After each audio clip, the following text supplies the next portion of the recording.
Price the Lord.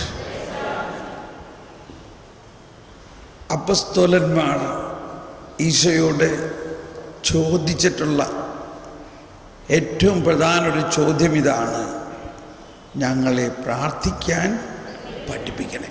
എന്നെല്ലാവരും പറഞ്ഞേ, പ്രാർത്ഥിക്കാൻ പഠിപ്പിക്കണേ. നമുക്ക് പഠിക്കേണ്ട ആവശ്യമില്ലെന്ന് തോന്നുന്നു, നമുക്കെല്ലാം അറിയാം, ഇല്ലേ? നമ്മൾ ചെറുപ്പം മുതലേ എന്തോരം പ്രാർത്ഥിക്കുന്നതാണ്. അപ്പോൾ ഇനി പഠിക്കണോ? എത്ര പേർക്ക് പ്രാർത്ഥിക്കാൻ പഠിക്കണമെന്ന് ആഗ്രഹമുണ്ട്?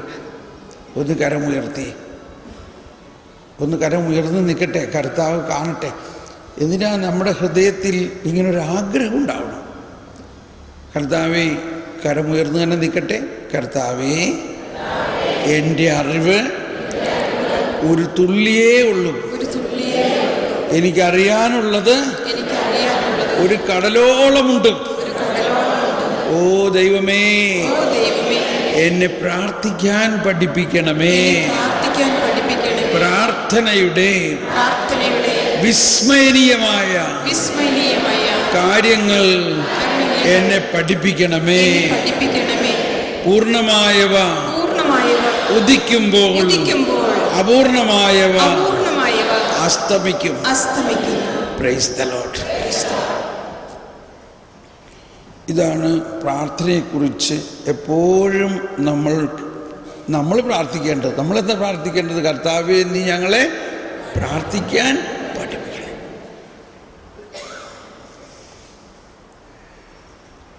വാസ്തവത്തിൽ എൻ്റെ കാര്യം തന്നെ ഞാനീ പറയണേ. ഞാനും ഒരു കാലത്ത് വിചാരിച്ചിരുന്നത് ഞാൻ വലിയ പ്രാർത്ഥനക്കാരനാണെന്നാണ്.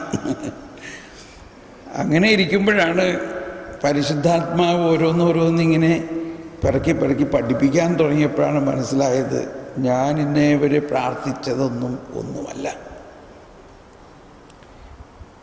നമ്മൾ ചെറുപ്പം മുതലേ പഠിക്കപ്പെട്ട ചില കാര്യങ്ങൾ ഇപ്പോഴും ഇങ്ങനെ ഉരുവിട്ടുകൊണ്ടിരിക്കുന്നു. അതിൻ്റെ അർത്ഥം തന്നെ നമ്മൾ മനസ്സിലാക്കാനുണ്ട്. അതുപോരാ, പ്രാർത്ഥനയുടെ രഹസ്യങ്ങൾ നമ്മൾ പഠിക്കണം, വിസ്മയനീയത. അപ്പോൾ നിങ്ങളെല്ലാവരും ഒരുപാട് ധ്യാനങ്ങളൊക്കെ കൂടിയിട്ടുള്ളവരാണെന്നാണ് എൻ്റെ ഒരു സങ്കല്പം. ഒരു ധ്യാനവും കൂടാത്ത ആരെങ്കിലും ഇതിനകത്തുണ്ടോ? ഒരു ധ്യാനവും കൂടാത്ത ആരെങ്കിലും ഉണ്ടോ? ആരുമില്ല. ഒരു 10 ധ്യാനമെങ്കിലും കൂടിയിട്ടുള്ളവർ എത്ര പേരുണ്ടെന്ന് കൈവക്കിയ? 10 ധ്യാനമെങ്കിലും.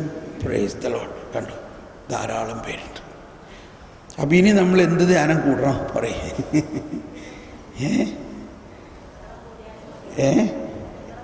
എത്ര കൂടിയാലും മതിയാവില്ല. ഞാനിങ്ങനെ ഈ ഒരു 2-3 വർഷം മുമ്പാണ് ഞാൻ ഈശോയുടെ സന്നിധിയിലിരുന്ന് ഇങ്ങനെ പ്രാർത്ഥിച്ചുകൊണ്ടിരിക്കുമ്പോൾ ഈശോയുമായിട്ട് ഇങ്ങനെ വളരെയധികം ലയിച്ചിങ്ങനെ ഇരിക്കുമ്പോൾ ഈശോ എൻ്റെ ഉള്ളിലേക്ക് ഒരു വചനത്തെ ഓർമ്മപ്പെടുത്തി. ഒരു വചനം നമുക്കൊക്കെ അറിയാവുന്ന വചനമാണ്. ആ വചനം ഇതാണ്.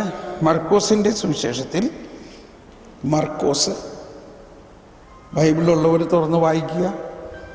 മർക്കോസ് 14-ാം അധ്യായത്തിൽ 32-ാമത്തെ വചനമാണ്. അവൻ ഗെത്സമനി എന്ന് വിളിക്കപ്പെടുന്ന സ്ഥലത്തെത്തി. അവൻ ശിഷ്യന്മാരോട് പറഞ്ഞു, ഞാൻ പ്രാർത്ഥിക്കുമ്പോൾ നിങ്ങൾ ഇവിടെ ഇരിക്കുവിൻ. മതി. എന്താ കേട്ടത്? ഞാൻ പ്രാർത്ഥിക്കുമ്പോൾ നിങ്ങൾ എൻ്റെ അടുത്ത് ഇരിക്കുക. എല്ലാവരും ഒരു കരമുയർത്തി വചനം ഒന്ന് ഏറ്റു പറഞ്ഞേ. പ്രാർത്ഥിക്കുമ്പോൾ, ഒന്നുകൂടി, ഞാൻ പ്രാർത്ഥിക്കുമ്പോൾ നിങ്ങൾ ഇവിടെ ഇരിക്കുവിൻ. ഒന്നുകൂടി ഉച്ചത്തിൽ ഒന്ന് പറയും. നിങ്ങൾ അധരം തുറന്ന് ഉച്ചത്തിൽ പറയും. ഞാൻ പ്രാർത്ഥിക്കുമ്പോൾ നിങ്ങൾ ഇവിടെ ഇരിക്കുവിൻ. ഇവിടെ ഇപ്പം ആരാ പ്രാർത്ഥിക്കുന്നേ?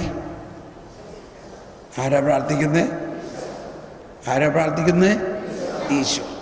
നമ്മളോട് എന്താ ചെയ്യാൻ പറഞ്ഞ്? ഇവിടെ ഇരുന്നാൽ മതി. എന്തിനാണ് ഇവിടെ ഇരിക്കണേ? ഞാൻ എന്തിനാ ഇവിടെ ഇരിക്കണേ?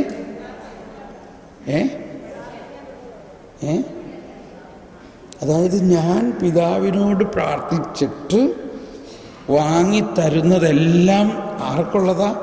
നിനക്കുള്ളതാ. അത് കൈപ്പറ്റാൻ വേണ്ടി നീ ഇവിടെ ഇരിക്കേ എൻ്റെ അടുത്ത്.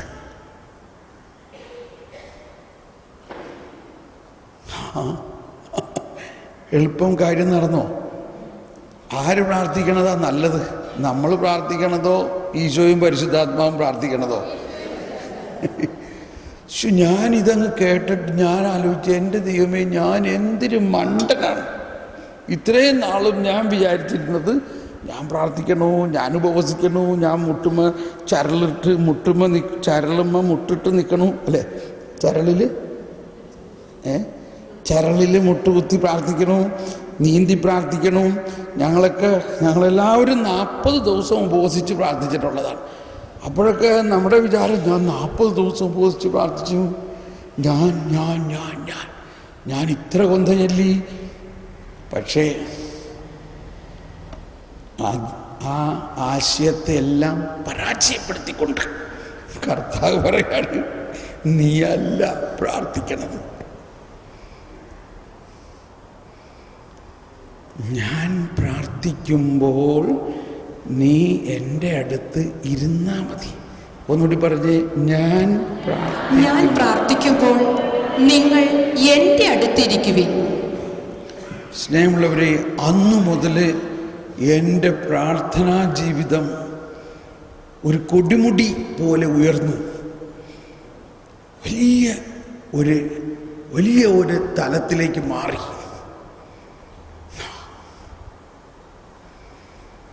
ഇന്നു മുതൽ നിങ്ങളുടെയും ജീവിതം അങ്ങനെ മാറാൻ പോവുകയാണ്. വലിയൊരു അനുഭവം. നിങ്ങൾ പ്രാർത്ഥിക്കും, പക്ഷെ നമ്മളെല്ലാം പ്രാർത്ഥിക്കുന്നു എന്ന് പറയുന്നത് ഈശോയുടെ പ്രാർത്ഥനയുടെ ഒത്തുള്ളൊരു പ്രാർത്ഥനയാണ്. ഈശോയുടെ പ്രാർത്ഥനയോട് ഒത്തുള്ള പ്രാർത്ഥനയാണ്. ഈശോയുടെ പ്രാർത്ഥനയോട് ഒത്ത്. ഇതിനെക്കുറിച്ച്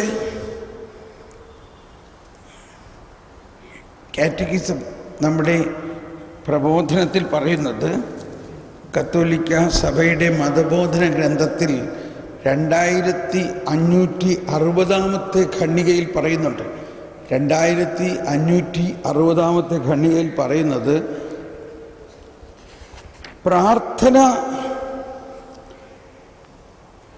എന്ന മഹാവിസ്മയം നമുക്ക് അനാവൃതമാകുന്നത് കിണറ്റിൻ കരയിൽ വെച്ച് യേശു സമരിയാക്കാരിയോട് യാചിക്കുന്നതിലൂടെയാണ്. സമരിയാക്കാരിയുടെ അടുത്ത് യേശു വന്ന കാര്യം നമുക്കൊക്കെ അറിയാലോ. സമരിയാക്കാരിയുടെ അടുത്ത് യേശു വന്നിരിക്കുന്നു. ഇപ്പോൾ ആരാണ് പ്രാർത്ഥിക്കുന്നത്? കുറച്ച് ദൂരെ വെച്ചു, കുറച്ച് ദൂരം, അല്ലേ കാറ്റ് ഇതിൽ പിടിക്കും, ഇത്തിരി അപ്പുറം വെച്ചു. സമരിയാക്കാരിയുടെ അടുത്ത് യേശു വന്ന് നിൽക്കണോ?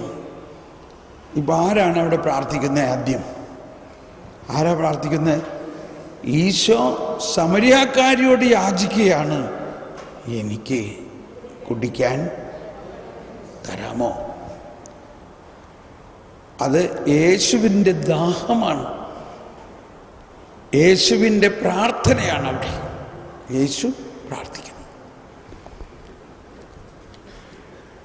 ദൈവത്തിൻ്റെ ദാനം എന്തെന്ന് നീ അറിഞ്ഞിരുന്നെങ്കിൽ വെള്ളം തേടി നാം എത്തുന്ന കിണറ്റിങ്കൽ വെച്ചാണ് പ്രാർത്ഥനയാകുന്ന മഹാവിസ്മയം നമുക്ക് അനാവൃതമാകുന്നത്. പറയുന്നത് കേട്ടോ, പ്രാർത്ഥനയാകുന്ന മഹാവിസ്മയം. ഒന്നെല്ലാവരും പറഞ്ഞ്, പ്രാർത്ഥനയാകുന്ന മഹാവിസ്മയം. അപ്പോൾ അതിലൊരുപാട് കാര്യങ്ങൾ നമുക്ക് പഠിക്കാനുണ്ട്. വാസ്തവത്തിൽ ഞാൻ ഒരു 9 ദിവസത്തെ ധ്യാനം നടത്താം പ്രാർത്ഥനയെക്കുറിച്ച് മാത്രം. അപ്പോൾ നമ്മളിപ്പോൾ 3-4 മണിക്കൂർ കൊണ്ട് എത്ര പഠിക്കാൻ പറ്റുമെന്നുള്ളത് മനസ്സിലാക്കി. എങ്കിലും ഞാൻ അതിൻ്റെ മുഴുവനും സാരാംശം നിങ്ങൾക്ക് ഇടിച്ച് പിടിച്ച് തരാൻ പോവുകയാണ്. കാരണം നിങ്ങൾ ഇത്രയും ദാഹമുള്ളവരാണ്, ഇത്രയും ധ്യാനങ്ങൾ കൂടിയിട്ടുള്ളവരാണ്. ഇനി നമ്മൾ എന്ത് ചെയ്യണം? ഇനി നമ്മൾക്ക് എന്ത് കിട്ടണം? നമ്മൾക്ക് പാല് തന്നെ കുടിച്ചാൽ മതിയോ? നമ്മൾക്ക് നല്ല കഴമ്പുള്ള ഭക്ഷണം കഴിക്കണം. നമ്മുടെ പ്രാർത്ഥനകളിൽ വളരെ വലിയ ഉയർച്ച ഉണ്ടാകും. ഇന്നു മുതൽ നിങ്ങളുടെ ജീവിതത്തിൽ പ്രാർത്ഥന എന്ന് പറയുന്നത് ഒരു വലിയ ലഹരിയായിട്ട് മാറും. Price the Lord. പ്രാർത്ഥന എന്ന മഹാവിസ്മയം അനാവരണം ചെയ്യപ്പെട്ടത് യേശു കിണറ്റിൻകരയിൽ വെച്ച് ആ സമരിയാക്കാരിയുടെ അടുത്ത് വന്നിട്ട് ചോദിക്കുകയാണ്, എനിക്ക് കുടിക്കാൻ തരാമോ എന്നത് ഒരു പ്രാർത്ഥനയായിട്ടാണ് ഇവിടെ മഹാന്മാർ പറയുന്നത്. അവിടെ ഓരോ മനുഷ്യജീവിയെയും കണ്ടുമുട്ടാൻ ക്രിസ്തു വന്നു ചേരുന്നു. അവിടുന്നാണ് ആദ്യം നമ്മെ തേടി വന്ന് നമ്മോട് ദാഹജലം ആവശ്യപ്പെടുന്നത്. ഒന്നെല്ലാവരും പറഞ്ഞേ, അവിടുന്നാണ് ആദ്യം നമ്മെ തേടി വന്ന് നമ്മോട് ദാഹജലം ആവശ്യപ്പെടുന്നത്. യേശുവിന് ദാഹിക്കുന്നു. നമ്മെപ്പറ്റി ദൈവത്തിനുള്ള ആഗ്രഹത്തിൻ്റെ അഗാധതയിൽ നിന്ന് ഉയർന്നതാണ് അവിടുത്തെ പ്രാർത്ഥന. നാം മനസ്സിലാക്കിയാലും ഇല്ലെങ്കിലും അതാണ്. നമ്മളിപ്പോൾ എല്ലാം മനസ്സിലാവണമെന്നില്ല. മനസ്സിലാവുന്നുണ്ടോ? നമുക്കെല്ലാം മനസ്സിലാവില്ല. നാം മനസ്സിലാക്കിയാലും ഇല്ലെങ്കിലും ദൈവത്തിൻ്റെ ദാഹവും നമ്മുടെ ദാഹവും തമ്മിലുള്ള സമാഗമമാണ് പ്രാർത്ഥന. നാം മനസ്സിലാക്കിയാലും ഇല്ലെങ്കിലും എന്ന് പറഞ്ഞെല്ലാവരും, നാം മനസ്സിലാക്കിയാലും ഇല്ലെങ്കിലും ദൈവത്തിൻ്റെ ദാഹവും നമ്മുടെ ദാഹവും തമ്മിലുള്ള സമാഗമമാണ് പ്രാർത്ഥന.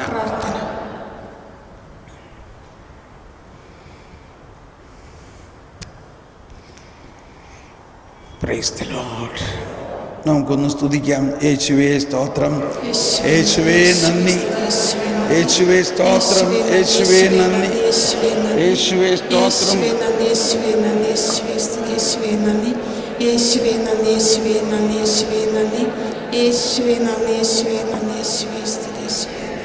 Price the Lord. ഈ ഒരു ആശയം ഞാൻ മനസ്സിലാക്കി കഴിഞ്ഞതോടെ എൻ്റെ പ്രാർത്ഥനാ ജീവിതം പാടെ മാറി. പ്രാർത്ഥന വളരെ എളുപ്പമായി മാറി.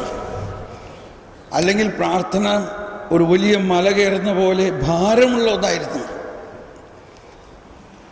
പ്രാർത്ഥിക്കാൻ നമ്മൾ പഠിച്ചു കഴിഞ്ഞാൽ പ്രാർത്ഥന വളരെ എളുപ്പമുള്ളതും, ഇനി പ്രാർത്ഥനയെക്കുറിച്ച് പഠിക്കുന്ന അനുസരിച്ച് ദൈവം തന്നെ നമ്മളെ പ്രാർത്ഥിക്കാൻ കൂട്ടുവിളിക്കുകയാണ്. പരിശുദ്ധാത്മാവും ഈശോയും നമ്മളെ വിളിക്കുകയാണ്. വാ, എനിക്ക് അയ്യോ രാത്രി 12 മണി ആയിട്ടല്ലേ ഉള്ളൂ, സാരമില്ല എനിക്ക്. അയ്യോ രാത്രി 3 മണി ആയിട്ടല്ലേ ഉള്ളൂ, സാരമില്ല എനിക്ക്. ഇങ്ങനെ നിങ്ങൾക്കൊക്കെ അനുഭവം ഉണ്ടോ ഇല്ലയോ? അനുഭവം ഉണ്ടോ? രാത്രി നിങ്ങൾ ആരോ വിളിച്ചുണർത്തി, പ്രാർത്ഥിക്കാൻ വിളിച്ചുണർത്തുന്ന അനുഭവമുള്ളവരെന്ന് കരമുയർത്തിയേ. Praise the Lord. കണ്ടോ? കൈയടിച്ച് കർത്താവിന് നന്ദി പറയും. Praise the Lord. ആരാ നമ്മളെ വിളിച്ചുണർത്തുന്നത്? നമ്മിൽ വസിക്കുന്ന പരിശുദ്ധാത്മാവും നമ്മിൽ വസിക്കുന്ന ഈശോയും നമ്മളെ വിളിച്ചുണർത്തുകയാണ്. എനിക്ക് നിൻ്റെ കൂടെ പ്രാർത്ഥിക്കണം. വാ, നമുക്കൊരുമിച്ച് പ്രാർത്ഥിക്കാം. വാ, നീ എൻ്റെ അടുത്ത് ഇരിക്കേ, ഞാൻ പ്രാർത്ഥിക്കുമ്പോൾ. അപ്പോൾ ഇവിടെയെല്ലാം ഈശോയും പരിശുദ്ധാത്മാവിനും നമ്മളും കൂടെ വേണോ? അതെന്താ? ഞങ്ങളുടെ ആവശ്യം എന്താ? നിങ്ങൾക്കങ്ങ് പ്രാർത്ഥിച്ചാൽ പോരെ? ഇങ്ങനെയൊക്കെ ചിലപ്പോൾ നമുക്ക് തോന്നാറുണ്ട്. പക്ഷേ ഇവിടെയാണ് ദൈവം ഈ പ്രപഞ്ചത്തിൽ എല്ലാം ചെയ്യുന്നത് നമ്മളുമായിട്ടുള്ള ഒരു കൂട്ടായ്മയിലാണ്. നമ്മൾ അത്രത്തോളം ദൈവം സ്നേഹിക്കുന്നു. ഇവിടെ എന്തിനാണ് ദൈവം നമ്മളെ കൂട്ടുവിളിക്കുന്നത്? പ്രധാനമായിട്ടും നമുക്ക് തരാൻ വേണ്ടിയാണ്. ഈശോയും പരിശുദ്ധാത്മാവും പിതാവിനോട് പ്രാർത്ഥിച്ചാൽ ഈശോ പറഞ്ഞിട്ടുണ്ട്, പിതാവേ നീ എപ്പോഴും എൻ്റെ പ്രാർത്ഥന കേൾക്കുമെന്ന് എനിക്കറിയാം. ഇല്ലേ? ഈശോ പ്രാർത്ഥിക്കുന്ന പ്രാർത്ഥന പിതാവ് കേൾക്കാതിരിക്കുമോ? പിതാവ് കേൾക്കാതിരിക്കുമോ? ഈശോ പറയാണ്, എന്ത് ചോദിച്ചാലും നീ എനിക്ക് തരുമെന്ന് എനിക്കറിയാം. ഇത് ചോദിച്ച് വാങ്ങിയിട്ട് ആർക്ക് കൊടുക്കാനാ? ആർക്ക് കൊടുക്കാനാ? നമുക്ക് തരാൻ വേണ്ടിയാണ്. നമ്മൾക്ക് കിട്ടിയിട്ട് എന്ത് ചെയ്യാനാ? നമ്മളിത് ലോകം മുഴുവനും പ്രാർത്ഥിക്കാൻ അറിയാത്തവർക്കും വിശ്വാസമില്ലാത്തവർക്കും ദൈവത്തെ അറിയാത്തവർക്കും ദൈവത്തിൽ നിന്നും അകന്നിരിക്കുന്നവർക്കും എല്ലാം കൊടുക്ക്. ഇവിടെയാണ് യോഹന്നാന്റെ സുവിശേഷം 7-ാം അധ്യായത്തിൽ 37-ാമത്തെ വചനം നിങ്ങളെല്ലാം കേട്ട് പരിചയമുള്ളതാണ്. അതിൻ്റെ ഇങ്ങനൊരു അർത്ഥമുണ്ട്. യോഹന്നാൻ 7-ാം അധ്യായം 37-ാമത്തെ വചനത്തിൽ പറയുന്നത് എന്താണ്? തിരുനാളിന്റെ അവസാനത്തെ മഹാദിനത്തിൽ യേശു എഴുന്നേറ്റ് നിന്ന് ശബ്ദമുയർത്തി പറഞ്ഞു, ആർക്കെങ്കിലും ദാഹിക്കുന്നുവെങ്കിൽ എല്ലാവരും കരമുയർത്തി ശബ്ദമുയർത്തി എന്നേറ്റ് പറഞ്ഞ്, ആർക്കെങ്കിലും ദാഹിക്കുന്നുവെങ്കിൽ അവൻ എന്റെ അടുത്ത് വന്ന് കുടിക്കട്ടെ. എന്നിൽ വിശ്വസിക്കുന്നവന്റെ ഹൃദയത്തിൽ നിന്ന് വിശുദ്ധ ലിഖിതം പ്രസ്താവിക്കുന്നത് പോലെ ജീവജലത്തിന്റെ അരുവികൾ ഒഴുകും. ഈ അരുവി എന്ന് പറഞ്ഞാൽ നമ്മുടെ നാട്ടിൻ്റെ ഉള്ള ഒരു ചെറിയ വെള്ളം പോകുന്നൊരു തോടോ നീർച്ചാലുമാതിരി നമുക്ക് തോന്നണേ, അല്ലേ? പക്ഷെ അങ്ങനെയല്ല. അരുവി എന്നുള്ളതിൻ്റെ യഥാർത്ഥ അർത്ഥം അവിടെ ഉറവ എന്നാണ് അർത്ഥം. ഉറവ ഒരിക്കലും വറ്റാത്ത ഒരു ഉറവയാണ്. പരിശുദ്ധാത്മാവിനെ കുറിച്ചാണ് ഇത് പറയുന്നത്, ഇല്ലേ? എന്നിൽ വിശ്വസിക്കുന്നവന്റെ ഹൃദയത്തിൽ നിന്നും ജീവജലത്തിന്റെ അരുവികൾ, ജീവജലത്തിന്റെ ഉറവ ഒഴുകും. അപ്പോൾ നമ്മൾ യേശുവിൽ വിശ്വസിക്കുന്നവരുടെ ഹൃദയത്തിൽ യേശുവുണ്ട്, പരിശുദ്ധാത്മാവുണ്ട്. അവർ നമുക്ക് വേണ്ടി പ്രാർത്ഥിക്കുന്നു. ആ പ്രാർത്ഥനയിൽ നിന്ന് ഒഴുകുന്ന പ്രസാദവരം അവരുടെ ഹൃദയത്തിൽ മാത്രം ഉൾക്കൊള്ളാൻ പറ്റുന്നതല്ല, അത് ഒഴുകാൻ വേണ്ടിയുള്ളതാണ്. എങ്ങോട്ട് ഒഴുകണം? ലോകം മുഴുവനിലേക്കും ഒഴുകണം. അപ്പോൾ അതാണ് നമ്മൾ മധ്യസ്ഥ പ്രാർത്ഥന എന്ന് പറയുന്നത്. പക്ഷേ ഈ മധ്യസ്ഥ പ്രാർത്ഥനയ്ക്കെല്ലാം പ്രത്യേകമായിട്ട് നമ്മൾ മനസ്സിലാക്കേണ്ട ഒരു കാര്യം, വളരെ വലിയ ഒരു പ്രവർത്തനമാണ് മധ്യസ്ഥ പ്രാർത്ഥന എന്ന് പറയുന്നത്. അവിടെയും ആരാണ് മധ്യസ്ഥൻ? യേശുവാണ് ഏകമധ്യസ്ഥൻ. പിന്നെ ആരാ മധ്യസ്ഥം വഹിക്കണേ? യേശുവാണ് മധ്യസ്ഥം വഹിക്കുന്നത്. അപ്പോൾ നമ്മളെല്ലാം ആ യേശുവിൻ്റെ ശാഖകളാണ്. ഈശോ പറഞ്ഞു, ഞാൻ മുന്തിരിച്ചെടി, നിങ്ങളെല്ലാം എൻ്റെ ശാഖകൾ. അപ്പോൾ അത് വെച്ച് നോക്കുമ്പോൾ മുന്തിരിച്ചെടിയുടെ ശാഖ മുന്തിരിച്ചെടിയോട് ചേർന്നിരിക്കുമ്പോൾ മുന്തിരിച്ചെടിയാകുന്ന യേശു പ്രാർത്ഥിക്കുന്ന പ്രാർത്ഥനയുടെ ഫലം മുഴുവനും ഈ ശാഖയിലേക്ക് ഒഴുകുന്നു. എന്നിട്ട് മുന്തിരി ഉണ്ടാകുന്നത് എവിടെയാ? ശാഖകളിൽ മാത്രമാണ്. മുന്തിരി ശാഖയിൽ മാത്രമേ ഉണ്ടാകുകയുള്ളൂ. നമ്മുടെ നാട്ടിൽ മുന്തിരിച്ചെടി അധികം കാണാറില്ല. നമ്മുടെ നാട്ടിലുള്ള ചില മരങ്ങൾക്ക് തായ്തണ്ടിലും ഫലമുണ്ടാവുന്നതാണ്. ഈശോ പറഞ്ഞില്ല, ഞാനൊരു പ്ലാവ് പോലെയാണ് നിങ്ങൾ എൻ്റെ ശാഖകളെന്ന് പറഞ്ഞോ? എന്താണ് പ്ലാവിൽ ചക്ക വേരിലും കായ്ക്കും, ഇല്ലേ? ചക്ക പ്ലാവിൻ്റെ ഏത് ഭാഗത്തുണ്ടാകാം. എന്ന പോലെ അല്ല മുന്തിരിച്ചെടിയിൽ ഫലം തായ്തണ്ടിൽ ഒറ്റ ഫലം ഉണ്ടാവില്ല. ശാഖകളിൽ മാത്രമേ ഫലമുണ്ടാകുകയുള്ളൂ. പക്ഷെ ഈ ശാഖയ്ക്ക് ഫലം പുറപ്പെടുവിക്കണമെങ്കിൽ മുന്തിരിച്ചെടിയോട് ചേർന്ന് നിൽക്കാതെ ഫലം പുറപ്പെടുവിക്കാനും പറ്റില്ല. അതുകൊണ്ടാണ് ഈശോ ആ മുന്തിരിച്ചെടിയെ തന്നെ ഒരു ഉദാഹരണമായിട്ട്, ഉപമയായിട്ട് എടുത്തത്. അത് സുവിശേഷത്തിലെ ഏറ്റവും പ്രധാനപ്പെട്ട ഉപമയും ഏറ്റവും അവസാനത്തെ ഉപമയുമാണത്. ഞാൻ മുന്തിരിച്ചെടിയും നിങ്ങളെല്ലാം എൻ്റെ ശാഖകളും. എന്നിട്ട് പറയാണ്, ആരെന്നിൽ വസിക്കുന്നുവോ ഞാൻ അവനിൽ വസിക്കുകയും അവൻ ഏറെ ഫലം പുറപ്പെടുവിക്കുകയും ചെയ്യും. അപ്പോൾ വസിക്കുക എന്ന് പറഞ്ഞാലും, അപ്പോൾ ഇവർ തമ്മിലുള്ള കൂട്ടായ്മയിലാണ് ഈ പ്രവർത്തനം നടക്കുന്നത്. ഈശോയിൽ നമ്മൾ വസിക്കുന്നു, നാം ഈശോയിൽ വസിക്കുന്നു. ഇങ്ങനെ ഒരു സഹവാസം മാത്രമല്ല, ഈ സഹവസിക്കുമ്പോൾ തന്നെ ഈശോ നിത്യപുരോഹിതനാണ്. ഈശോ ആരാണ്? നിത്യപുരോഹിതൻ. നിത്യത എന്ന് പറഞ്ഞാൽ എന്താ മനസ്സിലാക്കേണ്ടത്? യേശു 2000 വർഷങ്ങൾക്ക് മുമ്പ് ഒരു പ്രാർത്ഥന പ്രാർത്ഥിച്ചു. ആ പ്രാർത്ഥന അന്നൊരു ദിവസത്തേക്ക് മാത്രമായിരുന്നോ? അന്നുണ്ടായിരുന്ന ആളുകൾക്ക് വേണ്ടി മാത്രമായിരുന്നോ? അത് നിത്യനായ പുരോഹിതൻ നിത്യമായിട്ടുള്ള ഒരു പ്രാർത്ഥനയാണ്. അതായത് യേശു ആകുന്ന നിത്യപുരോഹിതൻ പ്രാർത്ഥിച്ച ആ പ്രാർത്ഥന നിത്യതയിലേക്ക് പ്രവേശിച്ചിരിക്കുന്നു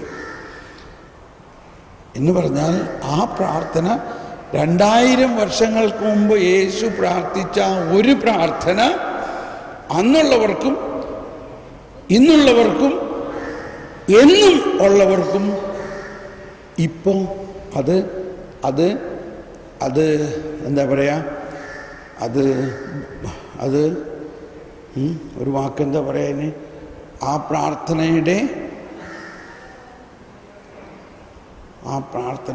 ബാധകമാണെന്നോ, അല്ലെങ്കിൽ ആ പ്രാർത്ഥന, ഒരു ഹിന്ദി വാക്കാണ് എൻ്റെ വായിൽ വരുന്നത്, ആ പ്രാർത്ഥന ലാഗു ഹോത്താ ഹെ എന്ന് പറഞ്ഞാൽ ആ പ്രാർത്ഥന പ്രാബല്യത്തിലാണ്. ആ പ്രാർത്ഥനയ്ക്ക് പ്രാബല്യതയുണ്ട്. 2000 വർഷങ്ങൾക്ക് മുമ്പ് യേശു പ്രാർത്ഥിച്ച ആ ഒരു പ്രാർത്ഥന ഇന്ന് ജീവിക്കുന്ന എനിക്ക് കൂടി വേണ്ടിയുള്ളതാണ്. നിത്യമായ പ്രാർത്ഥനയാണ്.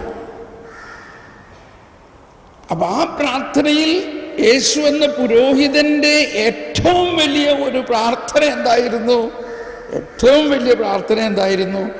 ഒരു ബലി അർപ്പിച്ച പ്രാർത്ഥനയായിരുന്നു. ബലി അർപ്പിച്ചുള്ള പ്രാർത്ഥന, അതാണ് കുർബാന. അവിടെ പുരോഹിതനായ യേശു ഒരാട്ടിൻകുഞ്ഞിനെ വെട്ടിയാണോ അർപ്പിച്ചത്? അതാണ് പഴയ നിയമത്തിലെ പുരോഹിതന്മാർ ചെയ്തിരുന്ന പ്രാർത്ഥന.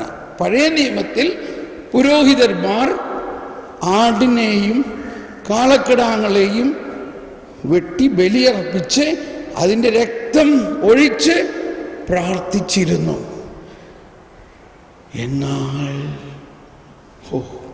എന്നാൽ നമ്മുടെ യേശു, നിത്യപുരോഹിതനായ യേശു എന്തു ചെയ്തു?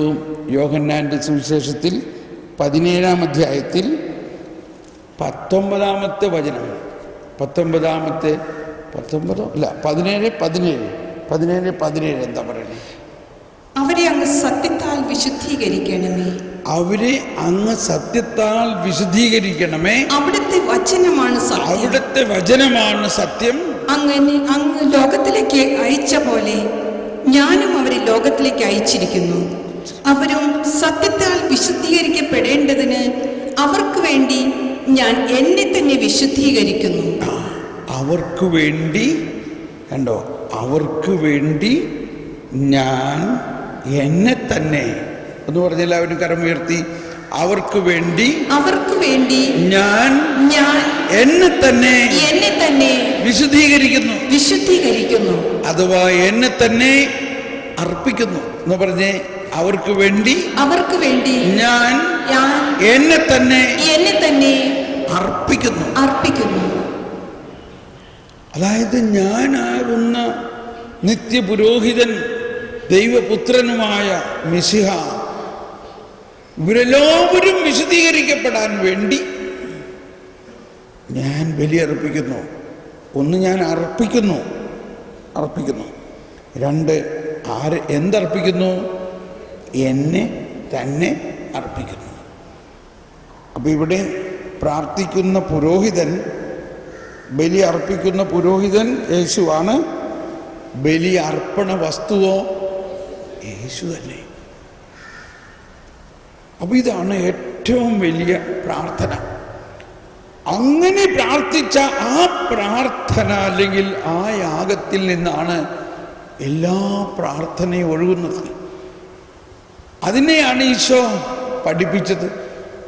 ഇത് നിങ്ങൾ വാങ്ങി ഭക്ഷിക്കുവിൻ, ഇത് നിങ്ങൾ വാങ്ങി പാനം ചെയ്യുവിൻ.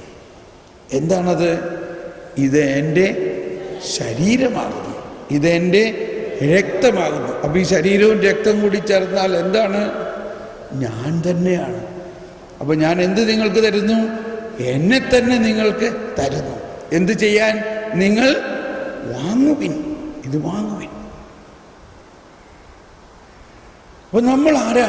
നമ്മൾ പ്രാർത്ഥിക്കുക എന്ന് പറഞ്ഞാൽ നമ്മൾ ഒരു റിസീവർ. നമ്മളിങ്ങനെ സ്വീകരിച്ചാൽ മതി. ഈശോ പ്രാർത്ഥിച്ച്, ഈശോ അർപ്പിച്ച് പ്രാർത്ഥിച്ച് തരുന്നതെല്ലാം നമ്മൾ സ്വീകരിക്കുന്നവരാണ്. നമ്മൾ സ്വീകരിക്കുന്നത് എന്തിനു വേണ്ടിയാണ്? നമുക്ക് വേണ്ടിയും ലോകം മുഴുവന് വേണ്ടിയും. അതെല്ലാവരും കരമുയർത്തിയേ. യേശുവേ സ്തോത്രം, ഹല്ലേലൂയ, ഹല്ലേലൂയ, ഹല്ലേലൂയ. യേശുവേ മഹത്വം.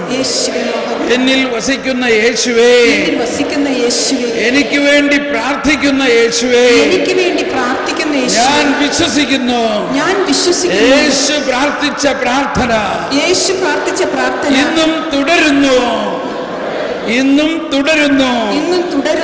എനിക്ക് വേണ്ടിയും ലോകം മുഴുവന് വേണ്ടിയും അതിലൂടെ കൃപ ഒഴുകുന്നു. നമ്മൾ ബൈബിളിൽ ഒരുപാട് പ്രവാചകന്മാർ പ്രാർത്ഥിച്ചിരിക്കുന്നത് നമുക്ക് കാണാം. ആ എല്ലാ പ്രവാചകന്മാരുടെ പ്രാർത്ഥനകളെല്ലാം ഈ പ്രാർത്ഥനകളുടെ ഒരു ആരംഭം മാത്രമേ ആയിട്ടുള്ളൂ. അതിൻ്റെ എല്ലാം പൂർണ്ണത വരുന്നത് യേശു വന്നതോടെയാണ്.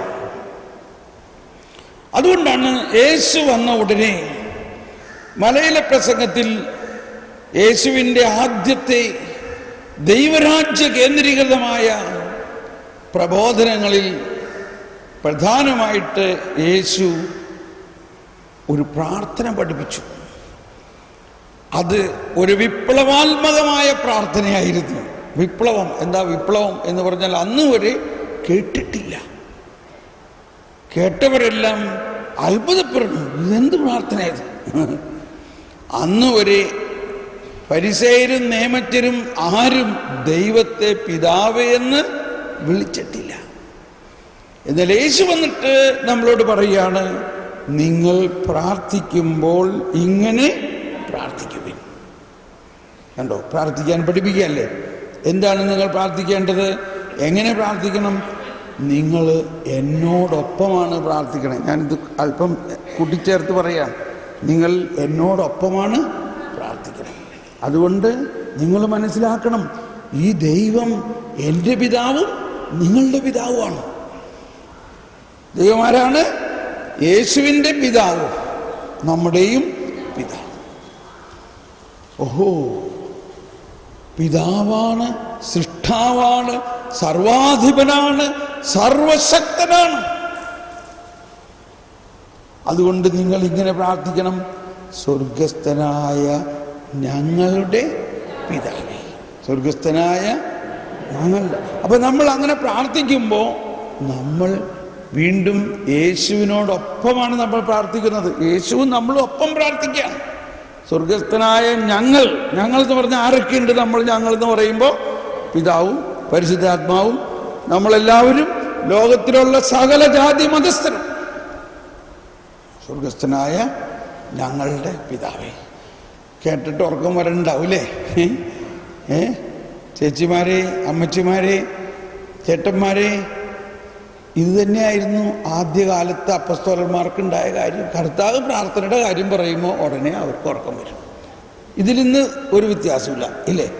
നമ്മളെ വീട്ടിൽ അമ്മാമ്മ വിളിക്കും, മക്കളെ കുരിശ് വരയ്ക്കാൻ പാടാ, കുരിശ് വരയ്ക്കാൻ പാടി. കുരിശ് വരയ്ക്കാൻ വന്നു കഴിഞ്ഞ വഴി ഓട്ടുവായ വരാൻ തുടങ്ങി. ശരിയല്ലേ? എന്തുകൊണ്ടാണ്? അതാണ് മനസ്സിലാകാത്തത്. കുരിശ് വരയ്ക്കാൻ വരുമ്പോൾ ഉടനെ ഉറക്കം വരും. കാരണം നമ്മൾ യാന്ത്രികമായി എന്തോ ഇങ്ങനെ പറയാം.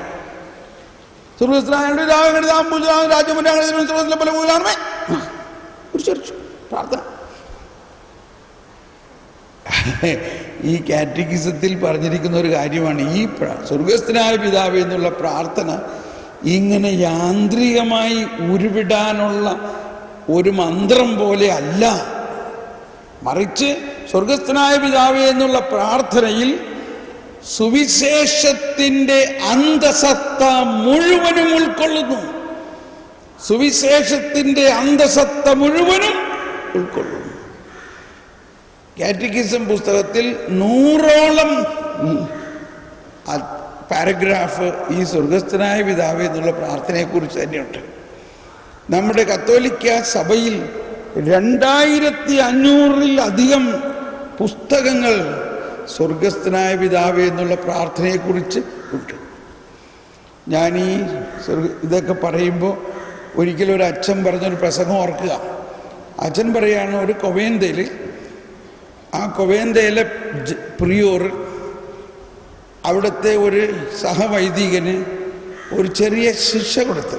ശിക്ഷ എന്ന് പറഞ്ഞാൽ അവർ ചില കാര്യങ്ങൾ ചെയ്തില്ലെങ്കിൽ അവർക്ക് ചെറിയ ശിക്ഷ കൊടുക്കാം. ആ ശിക്ഷ എങ്ങനെയാണ് കൊടുത്തത്? അച്ഛൻ അവിടെ വെയിലത്ത് പോയിരുന്നൊരു സ്വർഗസ്ഥനായ പിതാവ് ചെല്ലാൻ പറഞ്ഞു. നമ്മളും പിള്ളേരെ അങ്ങനെ പറയാറില്ല, നീ ഇതേമാതിരി ചെയ്തില്ലേ നിനക്ക് ശിക്ഷ കിട്ടും, നീ ആ മൂലക്കലിരുന്ന് ഇങ്ങനെയൊക്കെ പറയും. അവിടെ പോയിരിക്കും, അവിടെ ഇരുന്ന് നീ അരമണിക്കൂർ, അതാണ് അവൻ്റെ ശിക്ഷ. അല്ലെങ്കിൽ പറയും അവിടെ ഇരുന്ന് നീ 10 സ്വർഗസ്ഥനായ പിതാവ് ചെല്ലും. അപ്പോഴേക്കും അവൻ കരയാൻ തുടങ്ങില്ലേ.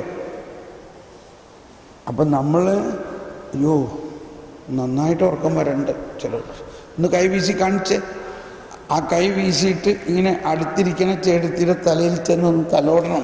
മനസ്സിലാവുന്നുണ്ടോ? അപ്പോഴാണ് അവർക്ക് ഒരു ഉറക്കം മാറി കിട്ടണത്. ഓക്കെ. അപ്പോൾ ഈ സഹവൈദികനോട് ഈ അച്ഛനോട് പറഞ്ഞു, അവിടെ വെയിലത്ത് പോയിരുന്നൊരു സ്വർഗസ്ഥനായ പിതാവ് ചെല്ലാൻ പറഞ്ഞു. ശിക്ഷയാണ്. പക്ഷേ അദ്ദേഹത്തിനെ പിന്നെ കാണാനില്ല. ഉച്ചയ്ക്ക് ഭക്ഷണം കഴിക്കാൻ വന്നില്ല, വൈകുന്നേരം ചായ കുടിക്കാൻ നേരത്തും കാണാനില്ല, രാത്രി അത്താഴ നേരത്തും ആളെ കാണാനില്ല. ഇപ്പോൾ പ്രിയോരിന് ഇപ്പോൾ പ്രയാസമിച്ചു. ഒരു ശിക്ഷ കൊടുത്തപ്പോഴേക്കും ആള് പോയി കളഞ്ഞോ. പിറ്റേ ദിവസം രാവിലെ ബ്രേക്ക്ഫാസ്റ്റിന് നേരത്തും കാണാനില്ല, ഉച്ചയായിട്ടും കാണാനില്ല. അപ്പോൾ ആ പ്രിയോരച്ഛൻ ഇത്തിരി പ്രയാസമായി. അപ്പോൾ വേറൊരു അച്ഛനെ വിളിച്ചിട്ട് പറഞ്ഞു, ഞാൻ അദ്ദേഹത്തിനോട് ഇത്രേ പറഞ്ഞുള്ളൂ, പക്ഷേ ആളെ കാണാനില്ല, ഒന്ന് പോയി അന്വേഷിക്കും. ഞാൻ പറഞ്ഞു ഇന്ന സ്ഥലത്ത് പോയി ഇരുന്നൊരു സ്വർഗസ്ഥനായ പിതാവ് ചെല്ലാൻ പറഞ്ഞു. അങ്ങനെ വേറൊരു അച്ഛൻ ഇദ്ദേഹത്തെ അന്വേഷിക്കാൻ പോയി. അന്വേഷിച്ച് എന്നപ്പോൾ ആളവിടെ തന്നെ ഇരിക്കുന്നുണ്ട്. ആളവിടെ തന്നെ ഇരിക്കുന്നുണ്ട്. എന്തു പറ്റി? അപ്പോൾ അവിടെ ചെന്ന് ആളെ വിളിച്ചിട്ടൊന്നും വിളി കേൾക്കണില്ല. കുലുക്കി വിളിച്ചു കഴിഞ്ഞപ്പോൾ എന്തു പറ്റി? അല്ല, എന്നോട് ഒരു സ്വർഗസ്ഥനായ പിതാവേ പ്രാർത്ഥിക്കാൻ പറഞ്ഞു, ഞാൻ പ്രാർത്ഥിച്ചുകൊണ്ടിരിക്കുകയാണ്. ഇപ്പോൾ ഇത്രേ ആയിട്ടുള്ളൂ. ആ പിതാവിൻ്റെ വാത്സല്യം, സ്വർഗസ്ഥനായ എൻ്റെ പിതാവേ, ഇത്ര ആയിട്ടുള്ളൂ. ഇനി ബാക്കിയുള്ളത് ഞാൻ പ്രാർത്ഥിച്ചിട്ട് വന്നേക്കാം. മനസ്സിലായോ? അതായത് പല വിശുദ്ധരുടെയും ജീവിത അനുഭവം ഇതാണ്. സ്വർഗസ്ഥനായ പിതാവേ എന്ന് പ്രാർത്ഥിച്ചിട്ട് ഈ പ്രാർത്ഥന തീരണില്ല. മണിക്കൂറുകളോളം, ദിവസങ്ങളോളം ഒരു സ്വർഗസ്ഥനായ പിതാവേ എന്നുള്ള പ്രാർത്ഥന പ്രാർത്ഥിച്ചിട്ടുള്ളവരുണ്ട്. അങ്ങനെ ഇരിക്കുന്ന വിസ്മയനീയമായ പ്രാർത്ഥന നമ്മളെങ്ങനെയാണ് പ്രാർത്ഥിക്കുന്നത്? നമ്മൾ ഭയങ്കര ഫാസ്റ്റായിട്ട് പ്രാർത്ഥിച്ച് തീർത്തു.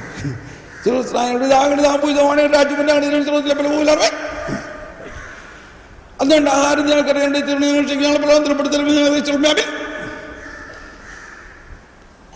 സ്നേഹമുള്ളവരെ, നമ്മൾ സ്വർഗസ്ഥനായ പിതാവേ എന്ന കർത്തൃ പ്രാർത്ഥന ആണ് എല്ലാ പ്രാർത്ഥനയുടെയും തായ്വേര്. എല്ലാ പ്രാർത്ഥനയുടെയും തായ്വേര്.